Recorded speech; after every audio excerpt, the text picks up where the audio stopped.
bringing you the latest news from Coronado Athletics. This is the Mustang Fan Zone podcast from 100.7 The Score. Good Monday evening, and welcome back to 100.7 The Score for the High School Fan Zone. I am Randy Rosetta. We're going to jump right into the Mustang Fan Zone, and this week, as usual, my guy Andrew Roy down to the far left, if you're watching on TV, is here, and he brought Campbell Stanek, who, I don't know if Campbell's recovered. He was so busy the other night, he may still be catching up on his sleep. And you earned some sleep after the night you had against Abilene High. Coach, what were the numbers? What was it? 7 for 253, 4 touchdowns. And he was still juiced up. He still had more. He could have won another 100, I think, man. Got him back into town. He's probably out there still running routes at the practice field while you guys were unloading the bus. Yeah, we didn't get back until 1:30, and let him sleep in an hour, and they were back up there at 10 o'clock, and he's back there doing his thing as usual. One of the leaders of the team. Well, he had a big night. You guys offensively had a big night. Unfortunately, Abilene High decided they were going to play a little bit of offense too, which is kind of their thing this year. They get the win, 59-40. A defensive coach, have you ever had a team score 40 points and still lose? No, it's been very few, very seldom, and the score doesn't show how close the game was. Right. Like there was a couple plays here and there that kind of just turned it their way, man, and that's kind of been indicative of what our season has been, man, and it's just unfortunate, but, man, our guys played their tails off. And you guys kept fighting. As I was following that as I was at the friendship game, which was another back-and-forth game, but I was watching. My guy Brandon was down there, Brandon McAuliffe, for the Big Country Preps, and he'd keep popping something up on Twitter. Campbell Stanek scores again. This kid's having a big night. Isaiah Vasquez throws another touchdown. We should mention, as big a night as Campbell had, Isaiah flirted with 400. Yeah, he did. I've been telling everybody the last couple of weeks, like, he's a guy that, he's kind of upset about the 250 and the 300, and, like, he's a couple throws away from 400, and he almost hit it, man. And, there was a couple balls away from over 400. And the other thing about them scoring 59 is you can't really feel too bad because I think they've gone north of 60 a few times this year, so they're quite capable of putting up points against any defense. Yeah, they have, and credit to their offense and what they do, but credit to our defense for keeping them out. They tried to get in 60, and we didn't let them do it. But there was just some unfortunate incidents in the game, right before half. A couple bad calls, and I feel like a couple bad calls. Maybe not. Some may not feel, but that we let them get some extra points on the board, and that's totally on us. And that second quarter is where they built a little bit of a cushion. Looks like they had 3 touchdowns to kind of get away from you a little bit. Yeah, we went up 13-7, and we come back and we have the ball, and we get I thought it was a bad, or they have the ball, and I thought it was a bad PI call, defensive holding call on us. Abraham Ragland on a critical third down play where we get the ball back if it goes our way, and then they go down and score. The same thing happens to us. We don't get the call, the exact same play, and it's kind of you say home cooking whatever, but I don't like to put it on the officials, but. It was tough, man. It was a 14-point swing right before half, so we went down 15 going into halftime. Did you tell him you used to wear that uniform? Yeah, that's what, and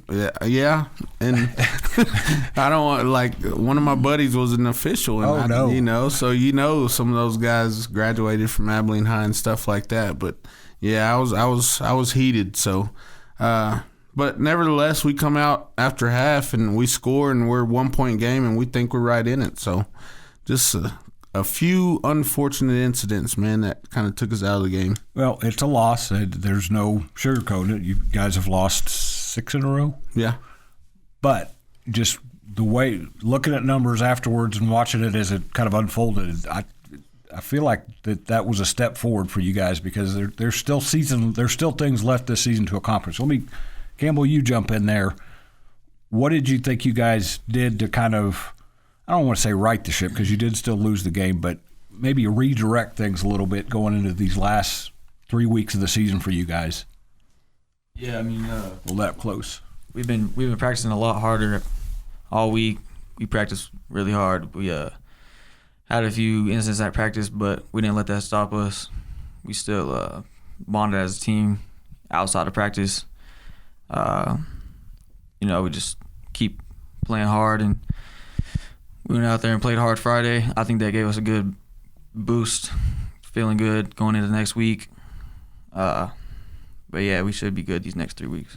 This week you have Caprock at home, Friday night, 7 p.m. at Lowry Field, 96.9. The Bull will have that one on the radio.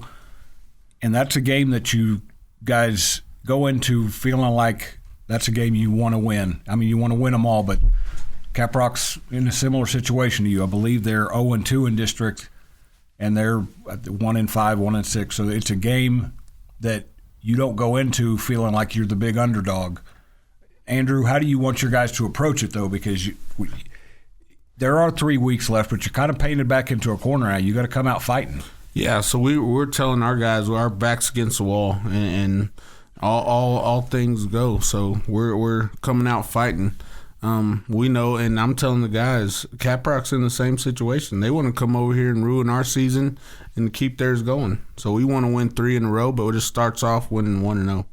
And you don't want to you don't want your guys to start thinking too much about the math about we have to do X, Y, and Z, but you can't win 3 until you win 1. Win 1. That's it. 1-0. That's our goal. And I think it's a perfect week against a good Caprock team. They're going to come in and give us everything they have. I'm sure we're going to get trick plays and all that stuff. Yep, we're to that point of the season and now. So, we're getting prepared for everything, and we're going to come out.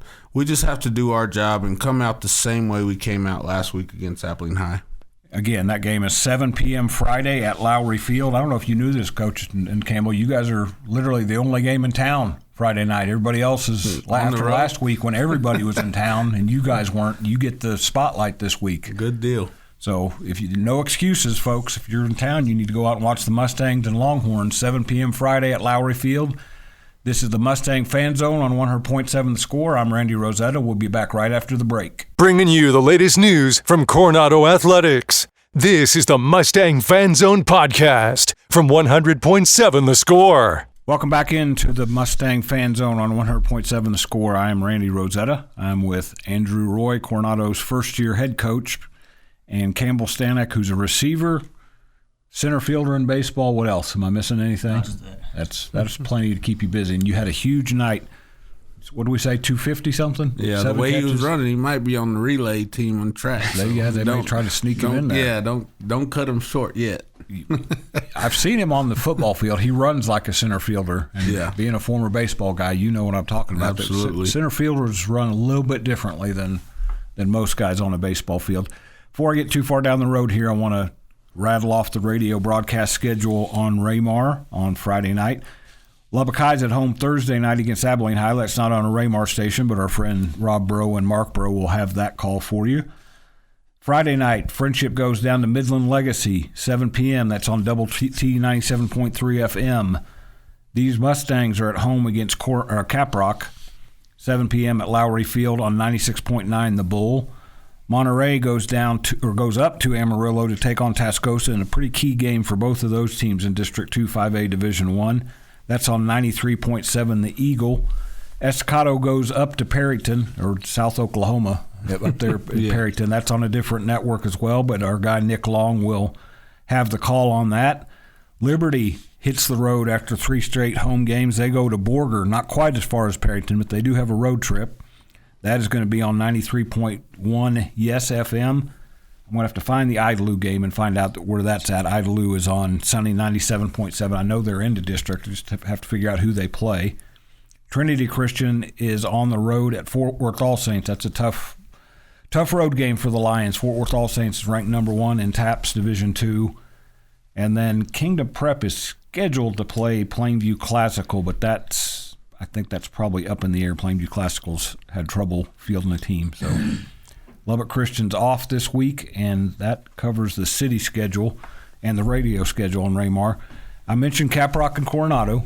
Campbell, every game becomes a must-win for you guys in your situation, but when you guys have looked at video of Caprock and you see that they've done some good things, but they've also struggled, how much do you need to take that confidence from last week and build on that against Caprock this week? We just need to go play hard again. I feel pretty good about this game. I know we can go win it. It's a must-win, and we all know that. We're all ready for it. And like Coach said, we just got to go 1-0 first, and then we can go 3-0 from there. When you score 40 points, even in a loss, if you scored 40 points, that's something to build off of. You guys did some good things. What clicked so well against Abilene High that kind of got you guys going a little bit? We all just played hard and worked well together. Something just clicked. We all just felt good on the field. I know we all just felt good going there, and we were ready to take on a good team. Andrew, you mentioned some defensive injuries. How are you guys on that side of the ball as you get ready for Caprock? A little bit different monster than Abilene High, but what are you guys looking forward to health-wise against them? We're banged up a little bit, but it's something I think we can bounce back from. Willie Crane, our best secondary guy outside of Allen and Abe, he's our lockdown corner that we, put over the best receiver. He separated his shoulder, and so he came out early first quarter, and he was covering their best receiver, which is one of the best in the state, and he was doing a good job. Our second KJ, he was hurt with a foot injury. Our third corner was homesick. He didn't even make the trip, so we kind of played with some backups, and they took advantage of that. Rod Humes, which was big for us in the first quarter, came out with a concussion. He was really ill, and you could tell that he had a concussion, so he was out. Of course, Ivan Ayala, he was out. He didn't even make the trip. He was out with a knee injury from the previous week. So we're banged up, man, but we're trying to get back. And our kids fought hard, man. Our defense fought hard. They played very well in the first half, and they gave everything they could in the second half. That's way too long a list. Man, I could keep rattling them off. That's like a MASH list. Yeah. Well, the good news, I guess, that we can kind of point out for you guys, but as we go into the second break, is that I don't know that you'll see a better offensive team the rest of the season. I know Amarillo High puts up some numbers, but it's different. Yeah, it's different. It's different. Abilene High's got a lot of dudes. Yeah, they're not. We were just talking between breaks about 2-6A football, about how they're so well. Abilene was in 2-6A for quite a while, and you can kind of still see that. So yeah, we'll talk more about the Coronado game against Caprock coming up. That is 7 p.m. Friday at Lowry Field on 96.9 The Bull. This is the Mustang Fan Zone on 100.7 The Score. Bringing you the latest news from Coronado Athletics. This is the Mustang Fan Zone podcast from 100.7 The Score. Welcome back to one more segment of the Mustang Fan Zone. I'm Randy Rosetta. This is 100.7 The Score. I'm with Andrew Roy from Coronado and Campbell Stanek from Coronado, which makes sense if we're in the Mustang Fan Zone. You guys have, again, we're gonna stick to the whole going 1-0 theme, but you do have 3 games left, and you have a chance. I've not even done the math in my head. In a 7-team district, I know there's a pecking order you have to, and things can get kind of weird when there's ties and all that. What do you guys have to do to go 1-0 this week, Andrew? What are the keys against Caprock? I think we have to come out and just play like we did last week. I think we went to Tascosa and played really well. We could have came home with a victory. We didn't. But then the next week, we didn't come out as the same team that we went to Tascosa with. This week, we went to Abilene, and we didn't come out with the same team we played Monterey against, and we were really different. We have to be the same team. It's got to be consistent with us, and I think we understand that. And we challenged our guys last week. And they responded. We told our guys that Abilene was explosive, but then we came out and we were explosive. I thought we have just as much talent, and our guys can be explosive as they can. And Campbell was a perfect example of that. Was 7 for 253 or whatever for 4 touchdowns. We're really explosive on both sides of the ball, and we got to put it together. Snapshots of that throughout the season. I mean, the Lubbock Cooper game, you guys are right there in the first half. Your season opener, you put up Campbell, what are the what's the special or the magic recipe to put that together for 4 quarters now, starting against Caprock? I mean, we just have to stay locked in for 4 quarters. That's it. That's the big point right there. As big as Campbell is, as big as Demarion's got to be, it's got to start with your quarterback. And Isaiah's put up big numbers, but how important does Isaiah have to be these last 3 weeks? Man, he's real important. He's a key player. He's 22 of 30 last week. That's pretty impressive, man. And that's what he's capable of doing each and every week. If we give him a little bit of time, he makes his reads. Gosh, he's capable of doing that each and every week to any defense we face. Looking at Caprock stats, and again, these are just numbers on the black-white numbers on a screen, but they've thrown for 665 in 6 games. They've rushed for 470, so they haven't put up huge numbers either way. What do they do well that you guys have to be ready for defensively? They're multiple offense. Defensively, I think they're a problem. Like, they're going to get after you. They're feisty, man. They're going to bring numbers. They're going to blitz you from each and everywhere. But offensively, they're going to try and run the ball, and then they're going to spread it out. They have some good athletes, and they're going to try and get it to each and every one of them. It sounds like they're a little bit similar to one of their brethren up there, Paladuro, that has great athletes, but has actually kind of switched it over on defense. Lubbock Cooper goes up there and plays Thursday night. Sometimes that's what you got to do. If you don't have as many horses as the other teams you're facing, you have to put guys in spots where you can maybe shorten games or change games a little bit. Maybe they may not be equipped for a 59-40 game. Yeah, that's it. And they have a great coaching staff. They're doing a great job of getting their guys in position to be successful, and they're getting after every team they've played, man. Coach is Rowdy Freeman, and where did he come from? Was he on their staff before? He was. He was on staff, I believe, as a DC. Okay. And he moved into the head coaching role. Dan Sherwood moved over to Randall, where they've had a lot of success. And Caprock, we talked about this between breaks. Seth Parr kind of got Caprock competitive before he came down the road and started at Coronado. Caprock was right there. They've struggled a little bit, and you guys know what it's like to have a lot of success and then drop off a little bit. You're just hungry to get back to what you had. That's what this week strikes me as 2 hungry teams that want to kind of start carving out an identity again. Yeah, absolutely. And I think, just on paper and just looking at it, like, I think that we have the better team. I feel like we have the better team, and that's what I'm preaching to our guys. Like, we are better than them. We're going to go out and we can't play down to their level, and let's go out and let's put one together for once. Campbell, take it from there, because you heard Coach saying that. How when coaches have that belief in you and they're putting that on your plate for you, what do players have to do to follow through on that? Yeah, I mean, like I said, he said, he's been telling us all week, yesterday and today, that be ready for them because we are the better team, and as long as we believe that throughout this whole week, we can go out there and get the win.